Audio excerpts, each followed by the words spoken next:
captain by a hook with a red beard. Captain by a hook with a red beard.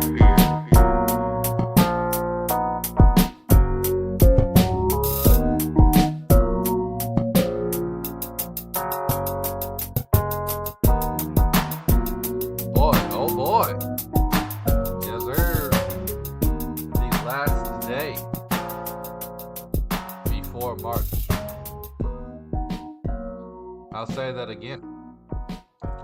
It is the last day before March.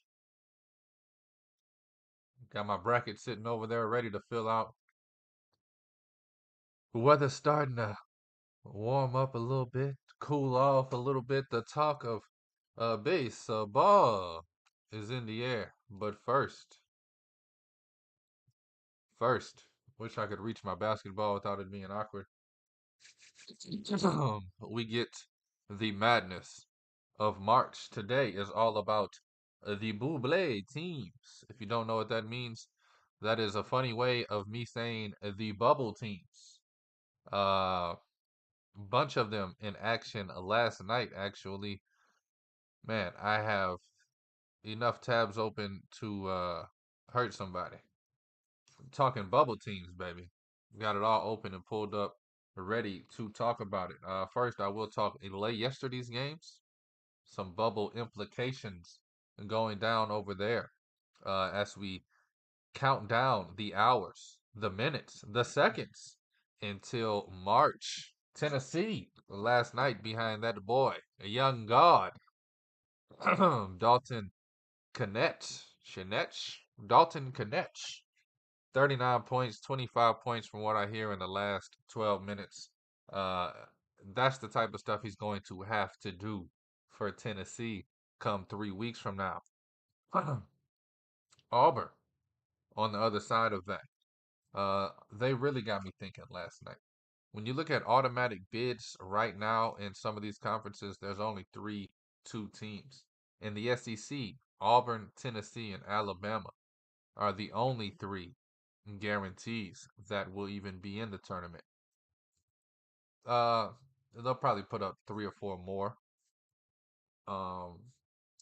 Right now, the projections have 7 SEC teams, but the only locks right now are those 3. This is the year where madness, it's kind of crazy. You're talking a lot of what ifs, scenarios. At the end of the day, these kids got to go out and win some ball games. Tennessee definitely did that last night, putting a stamp possibly on them not only winning the SEC regular season title, but moving up on the bracket. I believe they're a 2 seed right now. Could we see them jump to a 1 seed if somebody, probably have to be Purdue or Arizona? I don't see Houston losing that 1 seed as of now. I could see Arizona. I mean, they'd have to go cold. First round exit in the Pac-12. Tennessee wins the SEC tournament.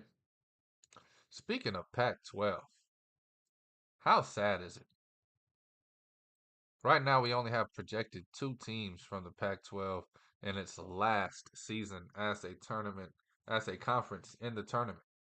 Sad. I was looking forward to an epic ending. Of course, that's how movies are written and not life.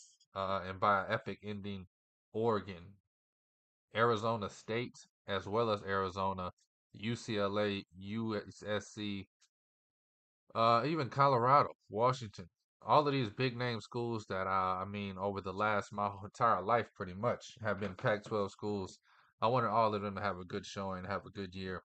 But the fact we're only getting 2 teams projected right now into the tournament, and that is Arizona and Washington State, it's kind of shaky. It's kind of heartbreaking. Put a lump in my throat just thinking about it. Anyway, this is the last day of February. March is around the corner. This is Captain by a Hook with the red beard, presented by Stare Down Sports. I am Rowan Donaghy, aka Rowan Dobbs, going live on a beautiful, fantastic 29th of February. The 60th day of the year. Boy, drum roll, please. About to give me some crawfish and some madness injected into my blood, into my lungs. Talk bubble teams for no. Let's recap. I want to recap last night first. Some big things that happened, some big things that didn't. Marquette continues to roll since dropping to UConn. I can't wait to talk bubble teams. I got a strong case as low. Syracuse has some of the worst losses in the world. I got a strong case for Syracuse. Strong case for Syracuse. But anyway, Providence made me think of that again. Um, the Providence loses by 20 something, 22 to Marquette last night. Tyler Kolek leads the way for Marquette. Arizona stomping Arizona State, not even close down there in Tempe. 18-point victory for the Wildcats. Iowa State, they beat up on an overrated Oklahoma team. Sooners. Been trying to tell you.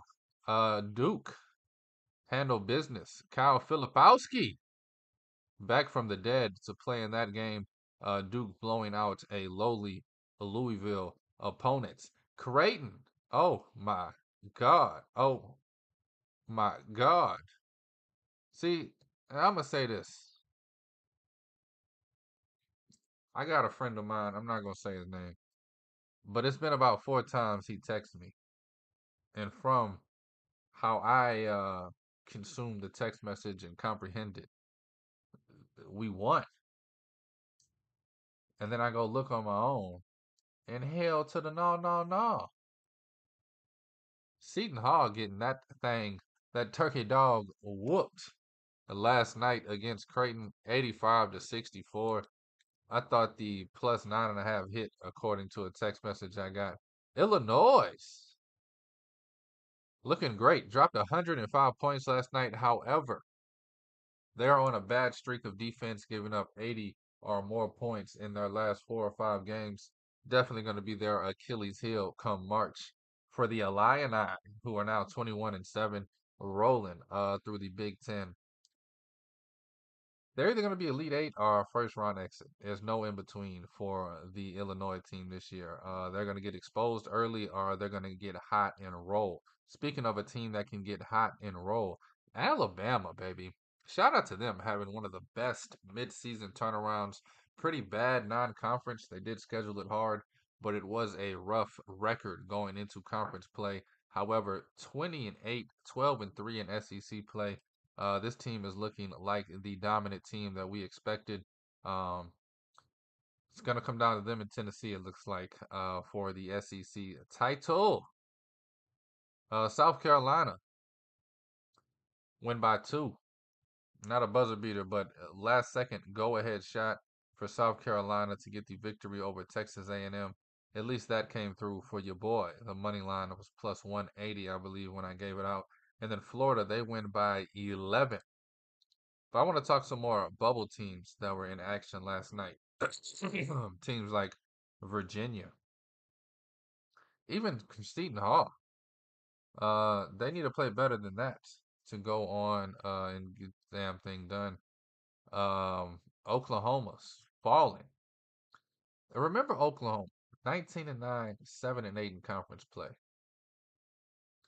I'm making the case for Syracuse all show. Providence, 18-10, 9-8 in the Big East. These are all teams, for the most part, right on the fringe of being in the tournament or in the bubble. Old Miss, 6-9 in SEC play, 19-9 overall. They all three of those teams lose last night. Looking for Virginia, excuse me. That's the one team I know had some stuff. They need to get some wins, is what I know. Maryland, they fall to Northwestern. Shout out to them boys over there doing their thing at Northwestern. I think they're going to be a dangerous first round team. Uh, Depending on matchups, that second round could be tough for a team like Northwestern. Xavier, they get the win over DePaul. DePaul now 0-17 in Big East play. Xavier and Butler, two of those Big East schools that I want to root for, but you can't do it. I would hate to see them in the tournament over teams such as Syracuse. Chattanooga gets the victory. I know Virginia played last night. I don't know if they won or not. I'm sorry for the stalling. Colorado, 10-point win over California. Man, teams just don't cover against California. How should I say California just covers as dogs. Either way you put it, shout out to them doing the damn thing. I think that was 13 points. Richmond, Rich what? They cover against St. Louis. They're now 13-2 in conference play and 21-7. Shout out to them Richmond Spiders. St. John's, they get a hammering victory. 3-0 since Rick Pitino went bananas. Crazy, as y'all say it. I told you, the way I described it to my girlfriend was a guy from my era of coaching. Everybody's going haywire because he called them out. Virginia did get a much needed victory. Virginia's losses look horrible because of what they do offensively. They're only 21-8 on the season, 12-6 in conference play. I like this Virginia team, and I'm going to continue to like this Virginia team going into the tournament. I know they scare the hell out of a lot of people. I mean, hell, they scare the hell out of me. But they continue to get the wins that they need. But shout out to Rick Pitino, man, getting St. John's right. He challenged them. He told them, I believe y'all can do better. He didn't say it in those words. But if you read between the lines, that's what he's saying. When I recruited these guys, I thought they'd be better. They haven't lived up to the expectations. They haven't shown me that they can play ball at the level I believed they could play ball. 3-0 over the next 3 games. Go to Butler last night. Beat up Butler. Beat them by 13, 14 points, 82-59. That's impressive. St. John's, another team right there in the mix, 17-12, 9-9 in the Big East play. Let's look at some of these bubble teams, such as St. John's, such as Virginia, such as Syracuse, and let's see what the hell we can see, man. It's always tough comparing resumes. I'm not going to do that just for time restraints. I am going to look at records and remaining games. And I'm going to just based off of, do I think this team can win their last 2 games? How dangerous can I see this team in a conference tournament setting to where I can kind of see who should be there and who shouldn't be? I'm going to do Syracuse the last. Uh, Hopefully I can make a case for them. And hopefully somebody listens. That matters. We're looking at the last 4 teams that have a bye. You're talking Texas, Wake Forest, and Nevada, New Mexico. Let's look at these teams a little deeper. It's hard to argue against any one of these teams. You got Texas, who right now 7-8 in conference play, 18-10 overall record. Not bad, not great. Like I said, I'm not really going to go into resume as much. This team is bottom half, losing record in conference play. I mean, one of the toughest conferences, they say, is the Big 12 this season. The Texas's last season in the Big 12, they close it out against Oklahoma State this Saturday. Very winnable game. Then they go at Baylor. I can see them being in it. I do think the Longhorns are underrated. I think they are underachieving and underrated. Um, but that's going to be a tough one. And then you end the season at home at Oklahoma. I can see them going 2-1.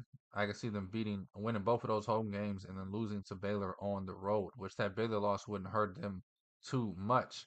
The problem is they keep losing to these big name schools and beating up on lower schools. Losses to Kansas, Houston, Iowa State, Houston again, BYU. They did beat Baylor by 2 at Texas. That's probably their best win of the season. And they'll get a chance to go to Texas and do it again. Losses to Marquette and UConn in the non-conference. Texas is a good team, above average team.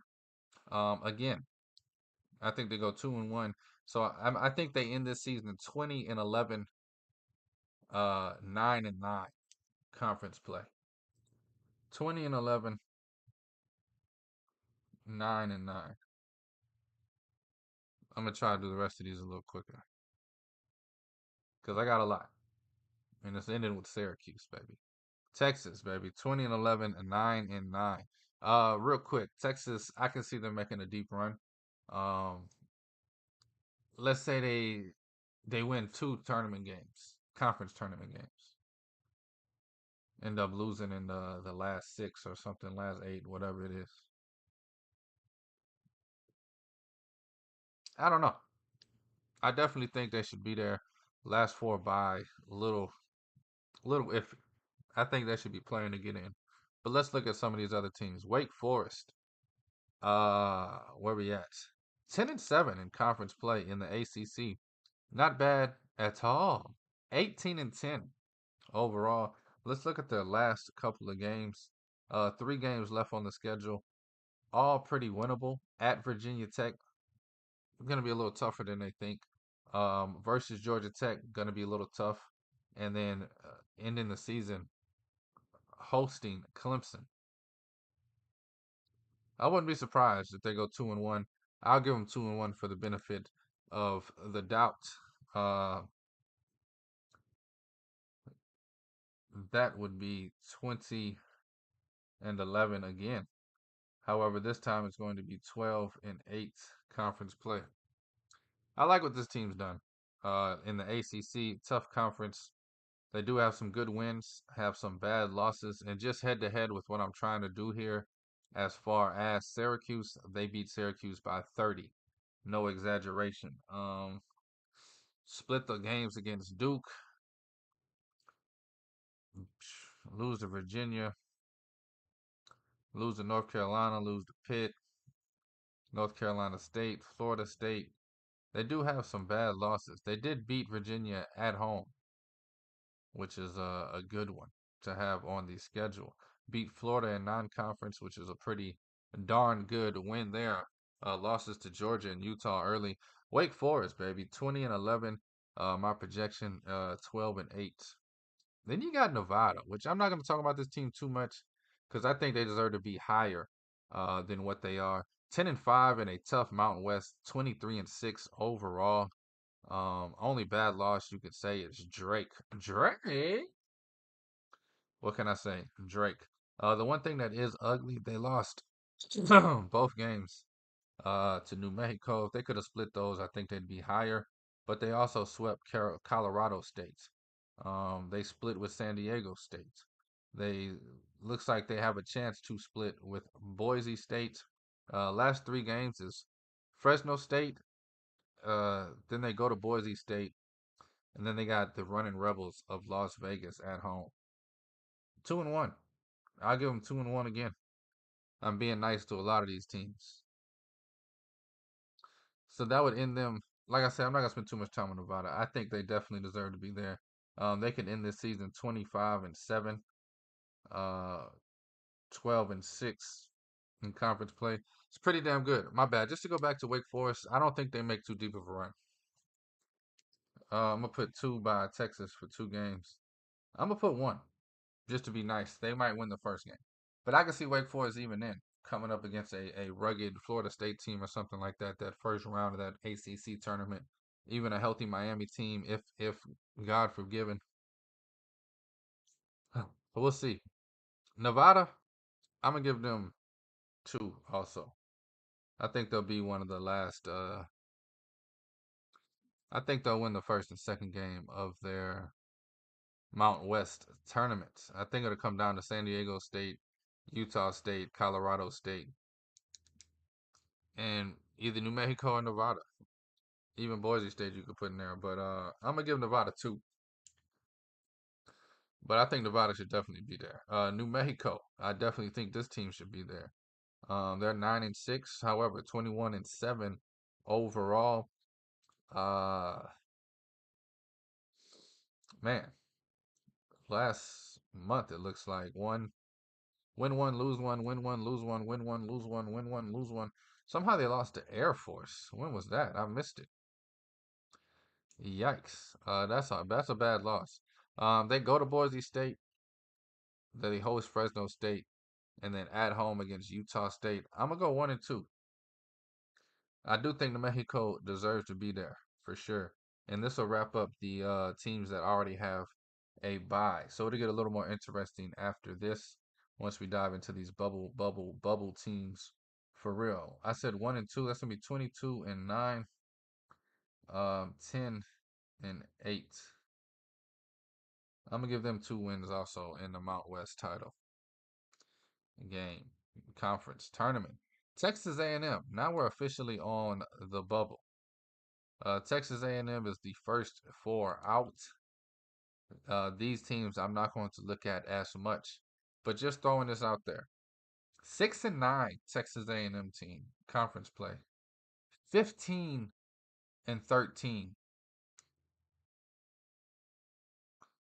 Yikes.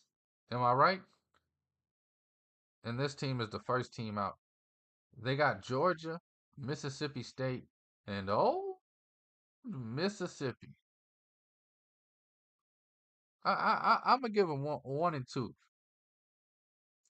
So they end the season 16-14.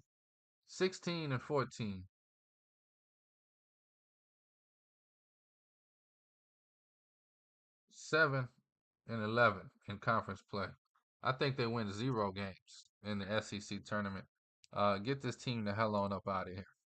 Villanova, make a better case for them. Similar record, 9-8 conference play, 16-12. They got at Providence, at Seton Hall versus Creighton. Just because it's Villanova, I'm gonna give them 1. I don't think they win all. I don't think they win 2. I'll give them 1. I don't know which one though. I can't give them any of those road games, and boy oh boy, that Creighton game would be tough. But I'm just gonna say they win 1 more. Get them to 17-14. That'll get them to 10-10. Uh, I say Villanova wins 1 game in the Big East Conference.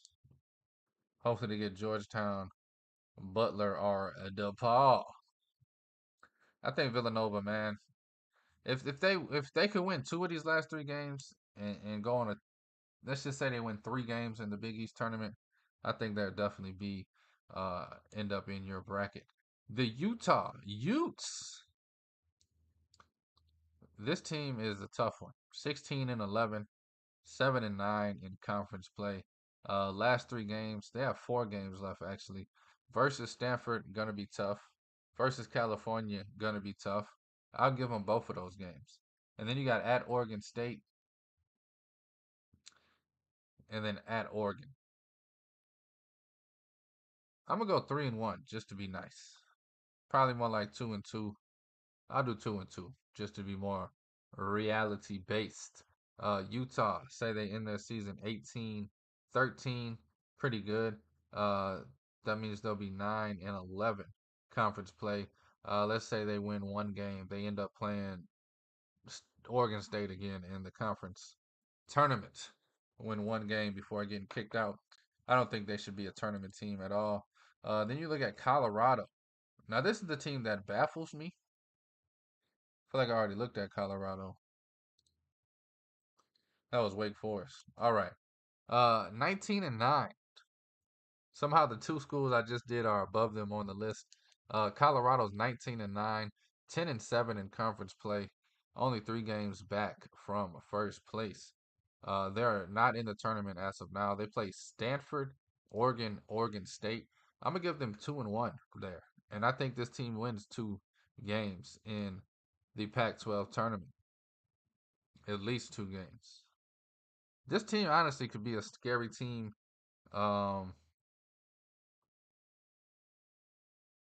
To win the Pac-12 tournament. I mean, outside of Arizona, you really don't have a solidified second best team. Oregon and Washington State, as great as they are, kind of shaky. Then UCLA is also an underdog for me. Always the mighty Bruins, as long as Mick Cronin is there. But I definitely like Colorado State's make some noise. I'm gonna give them the last 3 wins of the season, and I'm gonna say they win 3 Pac-12 games, losing the Final Four or the championship. Um, so they in 22-9. I think they should be in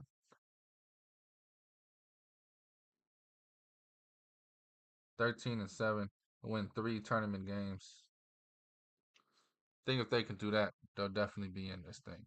I'm sorry, I know this is taking forever. It's probably boring. This captain by a hook. We're looking at bubble teams. Guessing their next couple games. This all leads up to me saying Syracuse should be in the damn tournament.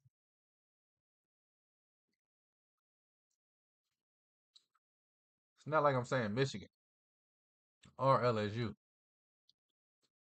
You'll see. Move over to Seton Hall. I definitely think Seton Hall should be in. I think right now, yeah, they are in the last. Now, these next 4 teams are last 4 in teams. So we got the teams that the first 4 buys, which Syracuse, you'll see, they're right under them. You look at the first 4 teams out, Syracuse is head and shoulders above 75% of them. And now we're about to look at the last 4 in. Do we think Syracuse should have one of these last 4 spots? I say the answer is hell yeah. Who are we kicking out? Seton Hall, 18-10, 11-6 conference play. Definitely think Seton Hall deserves a seat in the bracket. Last 3 games at UConn. But then they take 2 games at home. Villanova and DePaul. I'm gonna end them 2-1. The last 3 games of the season. I think Seton Hall is dangerous. Give them 2 wins in the Big Ten, Big East Conference. 2-1. So they're gonna end up 20-11, 13-7. Give them 2 wins in the tournament. I think that gets Seton Hall in comfortably. Virginia, baby. Everybody's team. They love to hate. This is a team that won 8 games in a row at one point and had another 5 game and a 4 game winning streak in this season. They can definitely get hot. Um, right now, still third place in the ACC, 12-6 in ACC play, 21-8 overall record. The people hate Virginia. I get it. I love this team, and I don't get it. But man, it is a crazy team to watch. But last night they looked good against Boston College. Coming up Saturday, they go to Duke. Probably gonna lose that one. Probably gonna be ugly. Uh, playing Duke at Duke. But then they are at home against Georgia Tech. I'm gonna say they split them. They go 1-1, and I'm gonna give them 2 wins in the ACC tournament. There's some bad teams in this ACC this year, so they're gonna end 22-9, 13-7. 2 wins in the ACC tournament. That might be nice, but I think both of these teams deserve to be there. Providence. This is one of the teams on the fence to me. 9-8 in Big East play, 18-10 overall. Pretty good. Out of these next 3 games, I think they lose 2 of them. I mean, you got Villanova, Georgetown, and UConn. We're talking about Providence. So you go 1-2. I think you end up 19-12. Not bad. With your best player out, brand new coach and Kim English. Tough, tough, tough Big East. That means you're gonna end 10-10. Providence. I'm gonna give them 1 win in the Big East tournament. They could surprise people, but this Big East is tough, man. Um, Providence just they've kept their head above water, and I love them for that. They have a great fight. They'd be a great story if they do make the tournament. Um, let's look at this last team, Gonzaga, the Bulldogs, baby, 22-6, 12-2 in conference play. Um, Big wins, non-conference play, beat Kentucky even a few weeks ago on a 6 game winning streak right now. 7-game winning streak right now. 6-game. Sorry, excuse me. 6-game winning streak right now. They play San Francisco tonight, and they end the season with St. Mary's on Saturday. Say they win both of those games. Say they win the WCC conference tournament. Definitely want to see Gonzaga in the tournament this year. They're definitely good enough to be there. I'm not even going to write that stuff down and argue with it. 26 and 22 and 6. I say they went out and win the tournament. At least go to the finals. Lose to St. Mary's. Who knows? Any one of those things, they're going to be in the tournament. I love this Gonzaga team to be in the tournament. Now, let's do everything we just said talking about this Orangeman team, the Syracuse, who I haven't heard anybody mention at all to be in the tournament. Yesterday, I kind of shut myself up on this argument, looking at a lot of their losses, horrible losses, losing by 30 in a lot of these losses. Early in the season, 20-point loss to both Tennessee and Gonzaga, 20-point loss to Virginia, 20-point loss to Duke, 40-point loss to North Carolina, 15 to Florida State, 30 to Wake Forest. Sheesh. They just don't help you out. However, this team's on a 3-game winning streak, scoring close over 84 points in every one of these games. They blew out Virginia Tech last night. They have 2 very winnable games left on their schedule, if you ask me. And I think that last game they'll take on Clemson at Clemson will be a huge exclamation point on giving this team even some momentum. Have to win these last 2 games. They're 19 and 10. We're looking at strictly records here. 19 and 10. Let's say they go 1 and 1. They beat Louisville, lose to Clemson. They'll probably need to win 3 or 4 ACC tournament games. They win both of these games. They beat Clemson and Louisville. Think they only have to win 2 or 3 of those games. They end up 20 and 11. 11 and 9 conference play. 20 and 11. 20 and 11. 16 and 14. 17 and 14. 18 and 13. 20 and 11. 19 and 12. These are all teams I just talked about that's either in the tournament or the first 4 out. Syracuse is better than 1, 2, 3, 4, 5, 6, 7 of those 12 teams record-wise at 20 and 11. If they get crazy and in this season 21 and 10, beating Clemson, a record of 12 and 8 in conference play, I don't think there's no reason they shouldn't be in the conversation. Now, I get it. They have to win these last 2 games and probably, more than likely, win at least 3 ACC tournament games to even get lucky enough to be thought of. But just looking at strictly records, games, conference tournaments, the conference that they're doing it in, the ACC, which used to be the gold standard in basketball, I think Syracuse should be mentioned, at least mentioned above some of these teams they have first 4 out or last 4 in. You could argue Providence and Virginia could easily switch spots, one of those with Syracuse. Now, I do get it. When you look at true quad 1 to 4 losses, which is fairly new in my life, believe it or not, kids. We didn't have quad 1 10 years ago, or maybe it was just coming out about 10 years ago. 15 years ago, I know for sure we didn't have quad 1.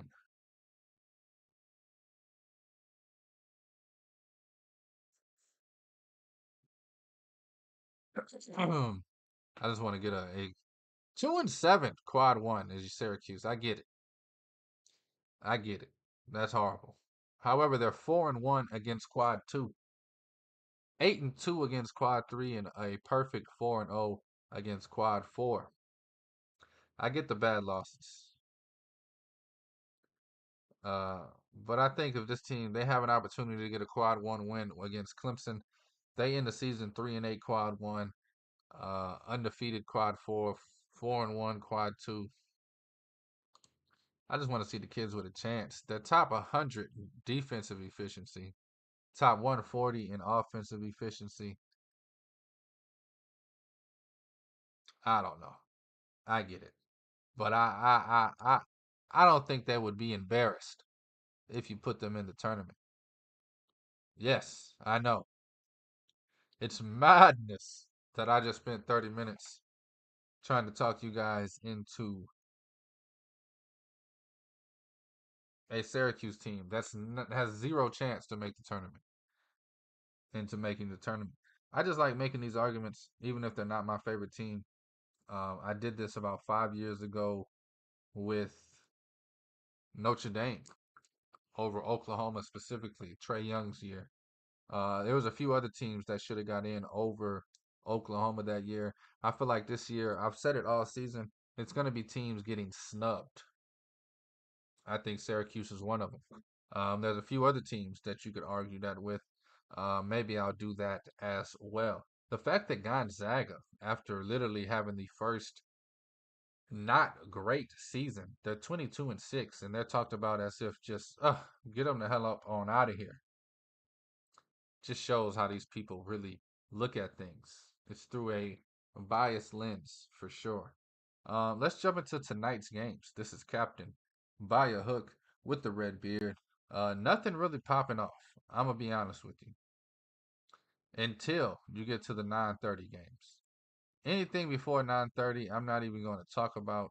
I'm gonna scroll up again just to see. But there is nothing, and I mean nothing, intriguing about any of these Thursday night games until you put the kids to bed. I mean, there's games like Michigan, Rutgers. Who cares? Stanford, Utah, the Utes trying to solidify their stance in the tournament. But who cares? Merrimack, road favorites. I mean, this stuff could turn the needle. But man, Memphis minus 3.5 on the road at East Carolina. If Memphis, and this is the thing, as much as we dog Memphis, as much as everybody in the world hates Memphis, Memphis is similar to Gonzaga record wise, 20-8 or something like that.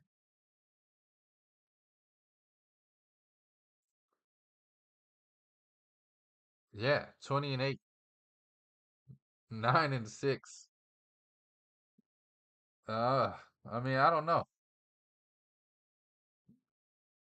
East Carolina, UAB, Florida Atlantic. Say they go 2-1.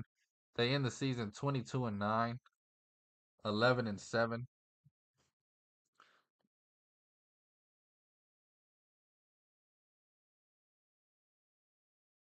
That's better than 8 of these teams I just talked about on the bubble. That also ties two other teams.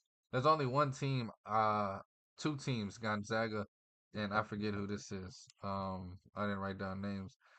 Only two teams better than Memphis as far as resume wise. And Memphis is nowhere near this tournament. Just saying. And I get it. You look at the season during the season you're watching, and Memphis is getting murdered. They're losing 4 in a row, but still a team that's 20-8. Just it's hard to argue with stuff like that sometimes. They're played tonight on the road, taking on East Carolina. I think they end the season 22-9, and I think they do get to the final game of the American tournament. What's it called? I don't know. New conference. Nebraska, Ohio State. Some early games, baby. Ohio State minus 3.5 at home. They've been hot since changing coaches. I will say that. They're another team that could be a bubble team. It's crazy, man. This season, there's gonna be some teams getting snubbed. There's gonna be some teams that don't belong to be there. And after the first 2 days of the tournament, we will know who. Trust me, you'll see it. But let's get to these 9:30 games. They're really the only games that I'll have my eye on tonight. You got USC taking on Washington State. Can Washington State remain dominant? They're up to a fifth seed on the tournament line. They're a 19th overall in the AP rankings. They're favored tonight at home against a tragic, horrible University of Southern California team. Can Washington State cover the 6.5 at home? I think they do. I think it'll be a huge sign and momentum boost. You coming off of you win at Arizona, lose to Arizona State. Let's show everybody you're back on track. Sorry for drinking too much beer after the Arizona game. Kids don't drink beers anymore. It's probably some kind of pina colada seltzer, zero alcohol, extra seltzer blend. I don't know what you kids are drinking these days, but it's embarrassing. But give me Washington State minus the 6.5. Like it, love it. I think this is a prove something game, even though you're already a 5 seed. But just put everybody on notice. Don't let that 12 seed think, man, they couldn't even do nothing with USC. Let them think, hey, bro, they tore USC up. Had the other team a little nervous before the tournament, Get the hands shaking. I'm good. It's just Washington State, baby. I'm good. Nah, UCLA, the mighty Bruins. Could they make a damn chance? You know what would be poetry in motion? I talk about the lack of drama in the Pac-12 final regular season. What if they're saving it all for the Pac-12 tournament? And we see a lowly team from the middle of the pack. The UCLA, the mighty Bruins. One of the big reasons this conference is even named the Conference of Champions. They go on a burner, a collision course to the finals. And Mick Cronin and the mighty Bruins walk away with the final Pac-12 tournament championship and an automatic bid to the field of 64. Hey, now, a kid could dream. But tonight, they're taking on Washington in Washington, plus money on them. In the great words of Tupac, how do you want it? How do you feel? Give me UCLA, the mighty Bruins, plus 126 on the money line. Let's go rock the world up there in Washington. St. Mary's, 15.5 point favorites on the road at Pepperdine. Staying away from it. Think Pepperdine has a good chance at home here to at least cover. I got this number at 12, closer to 12 than 16 for sure. And then this is one of my favorite games of the night. 10 o'clock tip off. I'm talking WCC basketball, baby. The Bulldogs of Gonzaga taking on the Dons of San Francisco. Give me Gonzaga cover the 3.5 on the road. Give me Gonzaga to go on the same type of monster tear I'm expecting UCLA to go on. That's the 3 bets for me tonight. Washington State making a statement, covering the 6.5 over USC. UCLA, the mighty Bruins on the money line against Washington and Gonzaga. Give me Gonzaga minus 3.5 tonight against the Dons. It's going to be a great night of basketball, man. Only a few games left. Every single one of these games matters. Not only to these kids, to these presidents, to these coaches, but to us, the fans. I know. And the betters. Most of us are just betters. But for the people who need it most, the madness is here. When I'm back tomorrow, it will be officially March. This is the last day of February. Thank you for listening. Thank you for watching. Thank you for the love, and thank you for the support. This is Captain by a Hook with the red beard, presented by Stare Down Sports. I am Rowan Donaghy, aka Rowan Dobbs, going live on a beautiful last day of February, the 60th day of the year. This is the morning show, and boy, oh boy, I cannot wait until March. Please take all of these wagers at your own risk, and please, please gamble responsibly.